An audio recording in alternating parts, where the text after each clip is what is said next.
Helmet అనేది ఎవరి కోసం చెప్తారు? మన కోసమే చెప్తారు. ఎందుకు?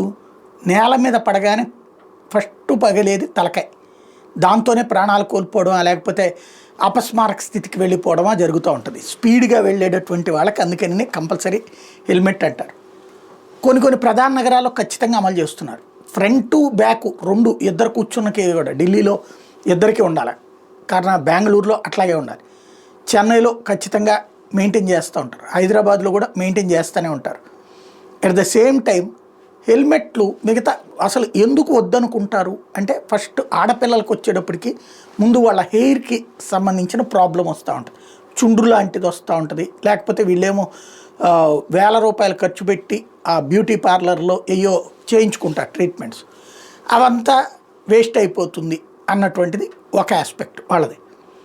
అదంతా హెయిర్ ప్రశాంతంగా ఉండాలా, ఓపెన్గా ఉండాలి, అదేదో క్లాత్ పెట్టుకుని ఉండాలి అనేది వాళ్ళు చెప్తూ ఉంటారు. అటు ఆడపిల్లలు. మగపిల్లలకు వచ్చేటప్పటికి ఎక్కువ మంది వాడటానికే సిద్ధపడతారు, కానీ ఈ ఈగోస్ క్లాషెస్ మూలంగా ఉండరు. ఇప్పుడు కొనటానికి డబ్బులు లేనంతటి పేదరికంలో ఉంటారా? లేదు. అయినా చేతిలో హెల్మెట్ ఉంటే తప్పనిసరిగా పెడతారని చెప్పేసి ఇక పైన టూ వీలర్ అమ్మేటప్పుడు టూ వీలర్ సంస్థలన్నీ కూడా 2 హెల్మెట్లు ఫ్రీగా ఇవ్వాలట.